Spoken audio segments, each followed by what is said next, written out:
All right, what's up, boys and girls? Welcome to gootalks number 27. My name is Gootecks. Today is November 15th, 2012. It is a beautiful Thursday night here in downtown Los Angeles. It's been a little while since we last talked, so thank you guys for remembering that I even do this show. Things have been very busy here on the cross-counter front. Tuesday, we put together bar fights. And many of you may or may not have been like, "Oh, there's a bar fight going on. This shit is gonna be amazing." And then you found out that we weren't really focused too much on streaming, and we weren't really focused on putting together huge matches, because the original plan for bar fights was simply to have some casuals in a bar and get everybody together. Then we post about the event and everybody's like, "So where is it going to be streamed? So what's up with the matches?" And so, I don't know, I just wanted to kind of like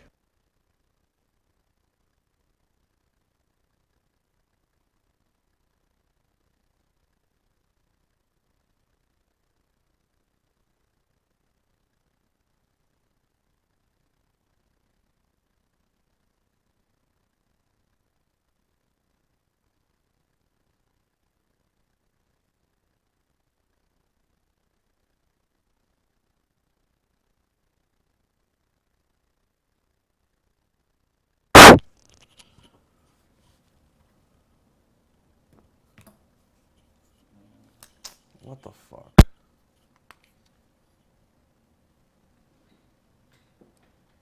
Check, check, check, check, check. There we go. There we go. I think I don't know, something got pressed. Anyways, as I was saying, so for those of you guys that tried to watch it, obviously, unfortunately, I'm very sorry. The stream was not very good. The reason for that was, for some reason, inside the venue, even though, and okay, so just to get everybody up to speed, we've been doing a live stream for a monthly party over here called Shakedown here in downtown LA, and we've been doing so on a Verizon 4G LTE hotspot. And we've been doing it on about 2 or 3 bars, right? So, you know, when we set everything up at Shakedown, at bar fights on Tuesday, the hotspot was at full signal, so I had like all 4 bars. But unfortunately, the speeds were crap. So I don't know what the problem was. But it didn't work out. So apologies for the crappy stream. But, you know, just for the sake of, you know, you guys watch the show not because you care so much about me playing, but also because maybe we talk about the business side of things, right? Part of the reason why little to no effort or attention was put towards the stream is simply because there's no money in it. Streams cost a lot of time and resources in order to pull off, right? And there's just no financial reason to do it, because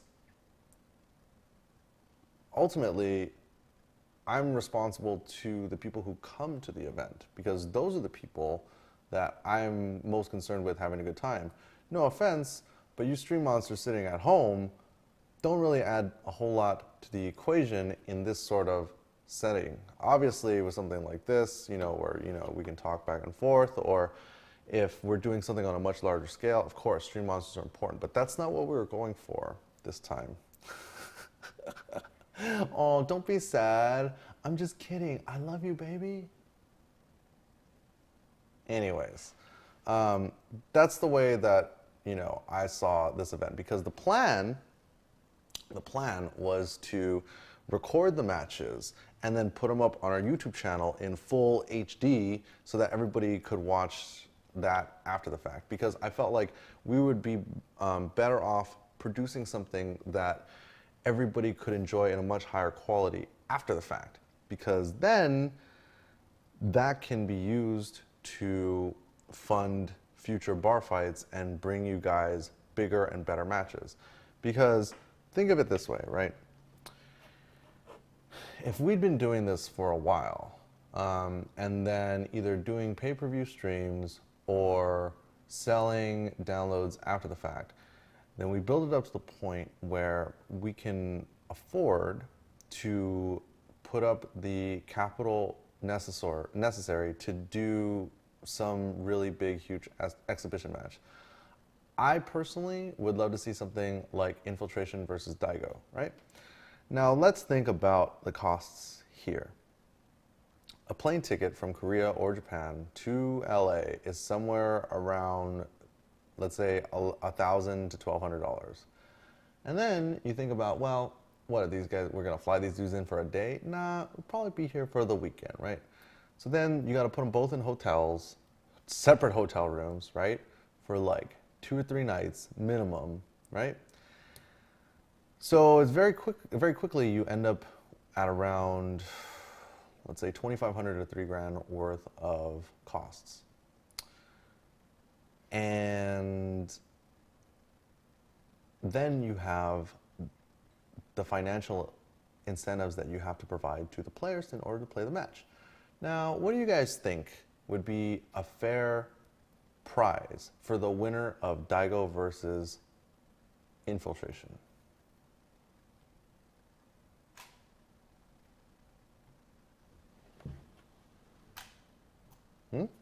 What do you think? $1,000? $500? Are you guys serious? Are you guys serious right now? Bain says 1 million Puerto Rican women. Now we're talking.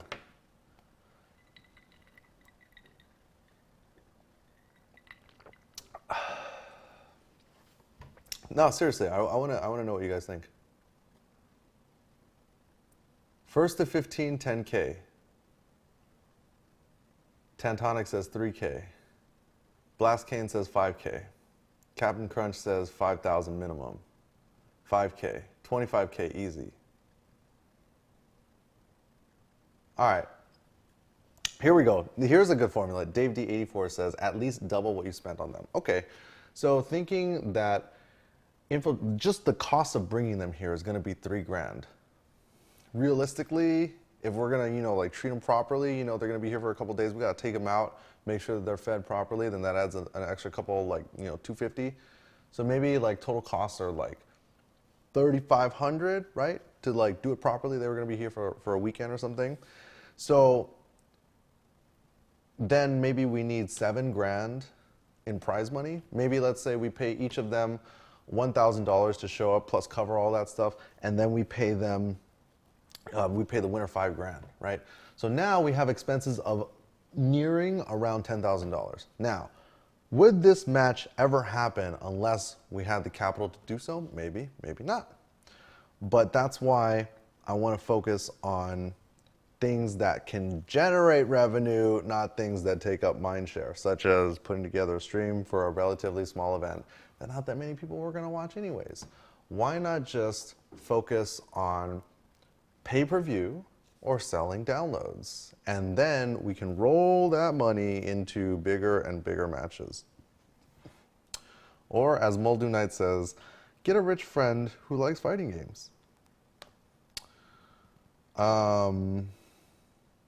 If you guys have any rich friends that like fighting games, let me know. And we can make this happen sooner rather than later. Damie904 says, couldn't you just have the players back them in terms of prize money? That is a great question. In some scenarios, for example, Fnatic versus the dude that he played for 25 grand, yes, the players can get their own entourage or their crew or their sponsors to contribute money. But generally, when the players don't have beef with each other, then you don't necessarily have the desire as a player to try to put together this big, huge money match unless there's personal beef. So that can work in certain instances.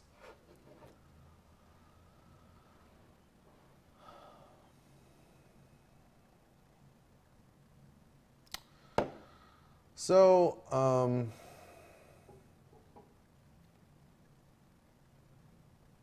yes. Okay. So, the Darkstalkers Are Not Dead says make two top players fight a first to 10 or 15, and then make a premium download with both players analyzing their matches.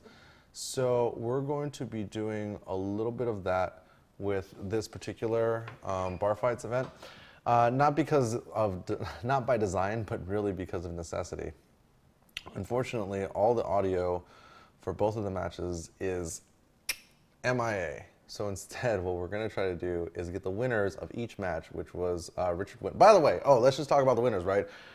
Killer Kai, the SBO, the USA SBO representative that went to Japan to defend America against the Japanese, versus Infrit, who got second place at EVO and Ultimate Marvel vs. Capcom 3. The final score was 10-4 Infrit. Props to Infrit, bam, for making that happen. And thank you to Killer Kai for playing. It was an exciting match. Everybody loved it. The next match, the main event, was Richard Wynn versus Marn, who did first to 15. The final score was, I believe, 15-10 in Richard's favor. It was pretty good. Yeah, it was good, and I think everybody liked it. And thank you so much to the players for participating. So the plan is to get.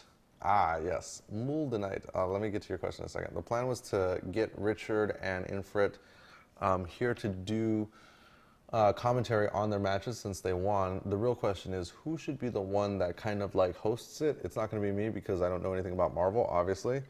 So if you guys have suggestions on that, then let me know. X the hundreds X says, why was the stream pixely? Because even though we had 4 bars on the Verizon 4G LTE hotspot, for some reason we still had extremely crappy service. I have no idea why. Maximilian to host or James Chen. That's something to think about.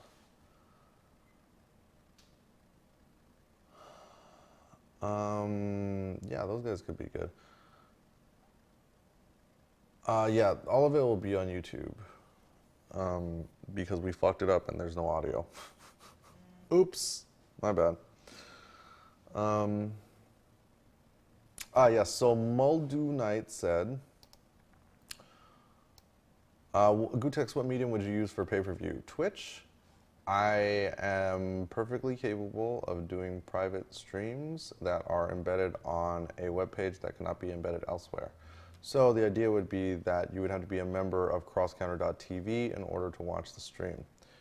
Maybe some people will get it free, maybe you would have to pay, I don't know. All I know is that for something like that, for pay-per-view, it would definitely be hosted on our site so that I don't have to cut in anybody for things that I don't need to cut. Yes, exactly. GKBII says webcam hose. If you guys know any porn stars that are trying to do this, let me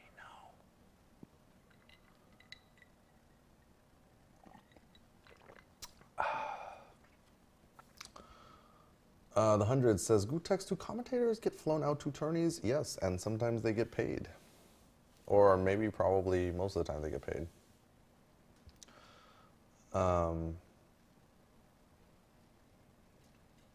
So anyways, that's what's going on with bar fights. The next one, I'm just going to tell you tentatively, is scheduled for the week before Christmas, which is the week of the 16th. So maybe like the 21st or 22nd or sometime during the week. We still got to figure that out. So, there's a strong possibility that it'll be here in downtown LA.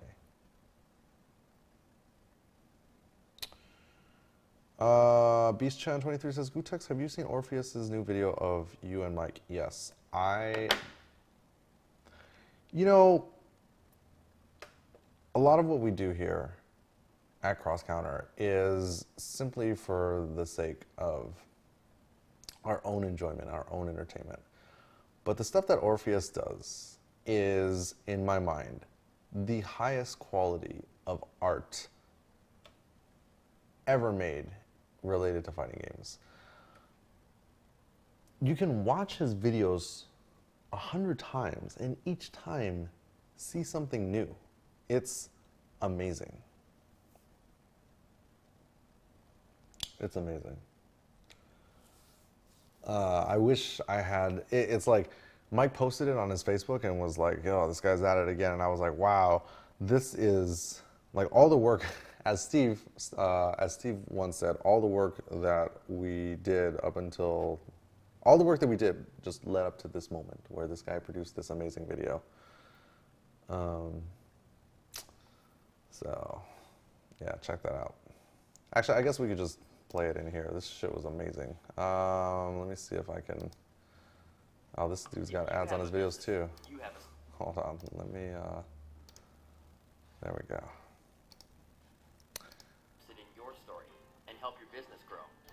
TrueView video ads are a great place to start. They're a family of ad formats where you pay only when viewers choose to watch your ad. Check this shit out. You seen any good movies lately? Last movie I saw was Dark Knight Rises. Why are you shaking your head?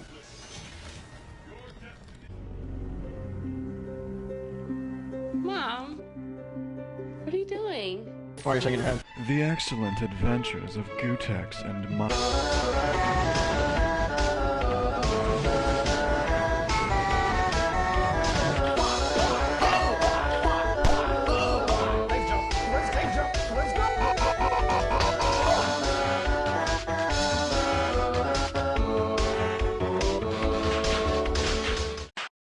I'm a big boxer! Wow. Oh my god!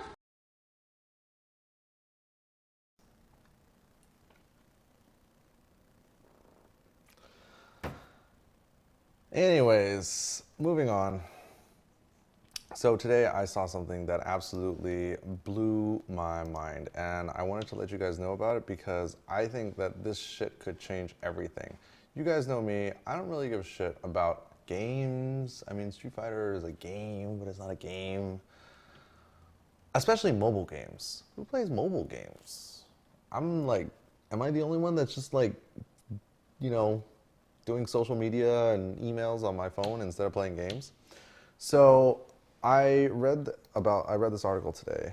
Google launches Ingress, a worldwide mobile alternate reality game. So if we scroll down, you know what? Let's just watch the trailer. How about that?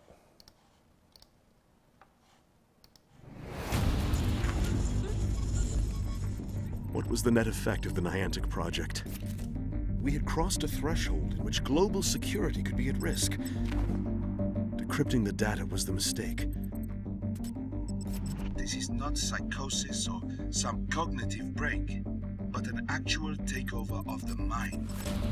Much of the public sculpture found in our cities is based on design seeded in the human mind. Certain places have an energy that not only attracts people, but attracts events.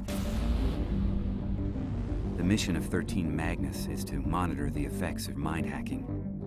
Obviously, this will be done with the highest of security, to make sure that the ideas do not contaminate or threaten humanity. This all leads to Niantic. I know that many tools will be needed to fight this battle. You just have to know where to look and know what you're seeing. Portals emit exotic matter into our world, and that matter has certain effects on our world. I started noticing that there were energy fields, anomalies on Earth all around me. A few of them exhibit properties that are as yet unexplained. I know that there are others out there. What if they're already among us, but we don't realize it? And I must be prepared to work with them or fight them. They are coming. Something's wrong out there in the world. This doesn't feel like a scientific study. The one hope lies in understanding what happened at Niantic. Not all mysteries are solvable, but the joy comes in the pursuit.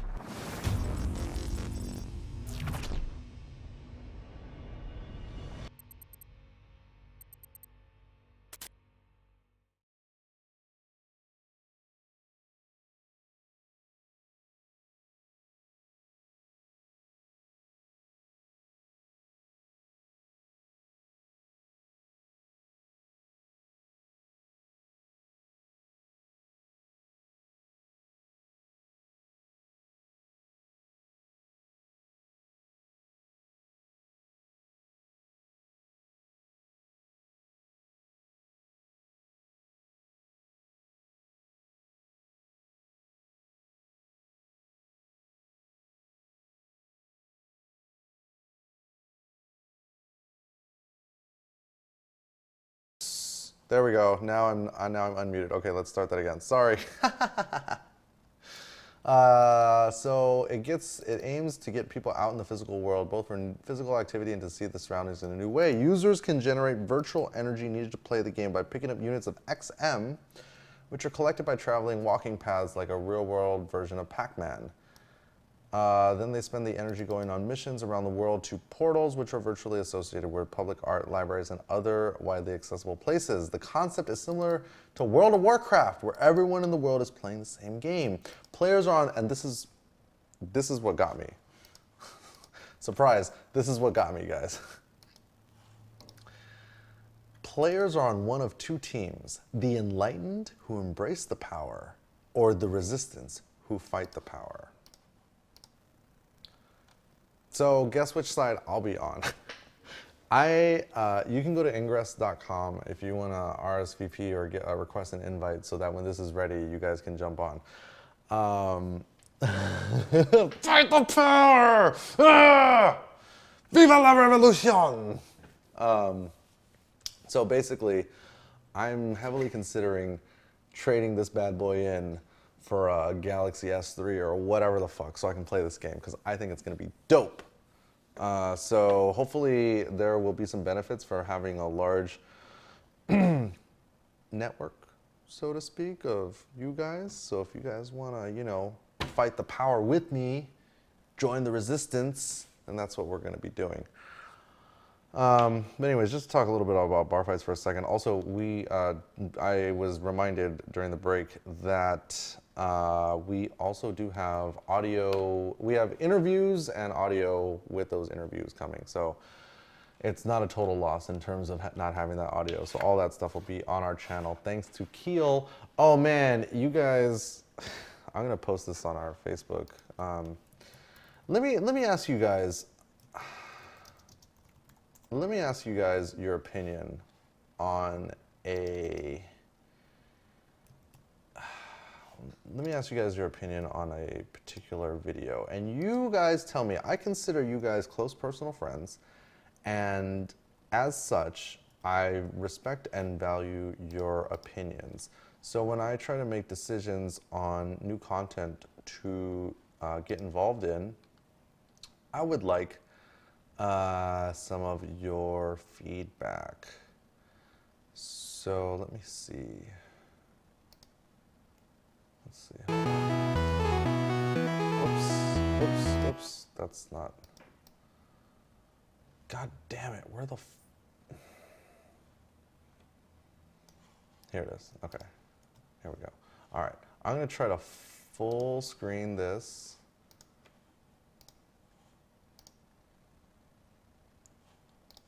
Give me 1 second, guys. Whoops.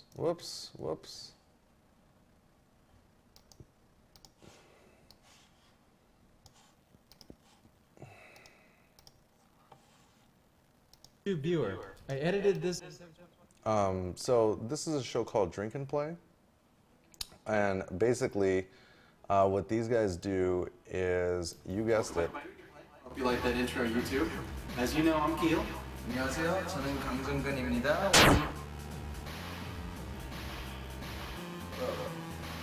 This is Isaiah, and we're going to play Drink and Play, right? Yeah, alright, I got it working again.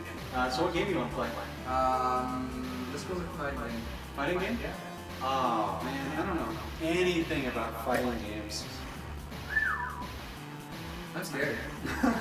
So basically, these two guys go through and they play hyper fighting.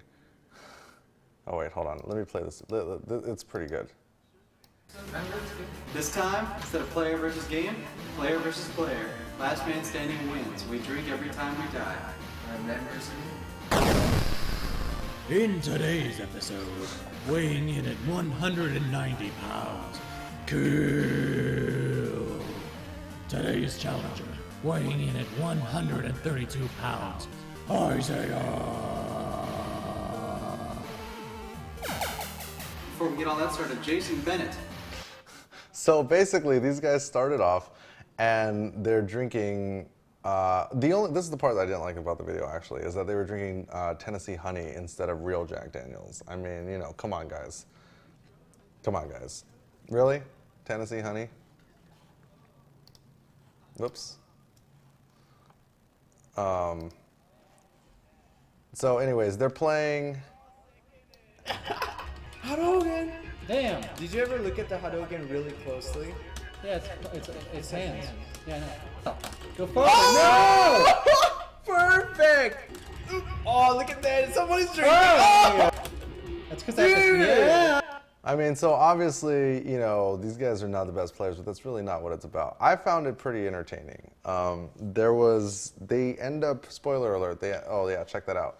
When one of them wins, then the little icon changes. So this dude, Isaiah, lost, and so now he's got a drink. I found it pretty entertaining, but, you know, so everything is all fine and good, like, oh, you're taking like 2 shots, 3 shots. But, you know, like 10 minutes into the video, oh, where is it? You know, now these guys are like 9 shots deep.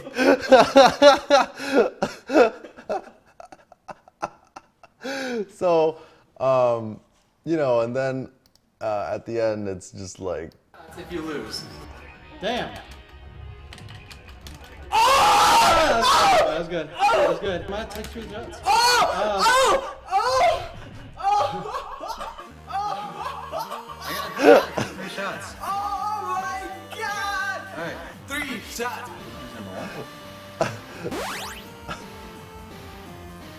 Number 2?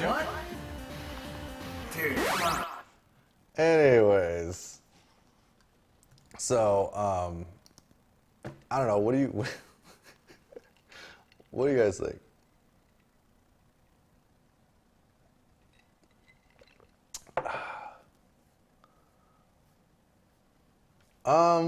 You know, those guys actually were. I met them at bar fights. Those guys were actually drinking. So. Anyways, I'm sure there's a lot of people that will, if we were to put this on our Facebook or on our channel or something, there's a lot of people that would be like, oh my God, you're ruining the fighting game community. But, you know, if I think it's funny, then I'm just gonna fucking do it.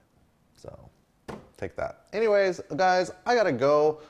Tonight is Shakedown Volume 6. Unfortunately, there's no stream, but I'm headed over to Exchange LA to go see Flinch, Harvard-based AC Slater, and my good buddy La Muerte.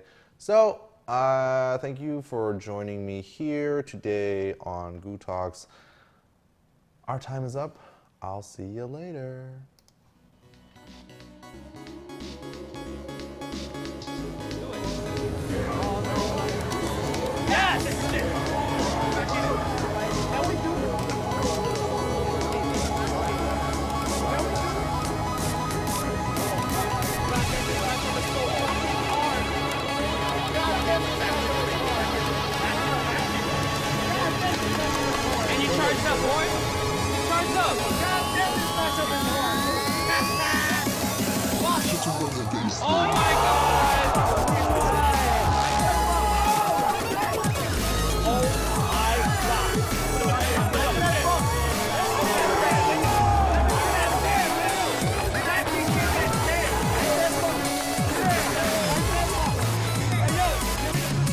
If he beats you, He's then the world you... champion.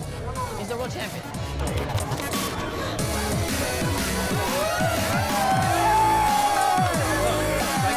You know the game plan now. So if you win today, then you're the new world champ. I guess if he wants to make this a title thing, I'll accept. I'm gonna try to do my thing.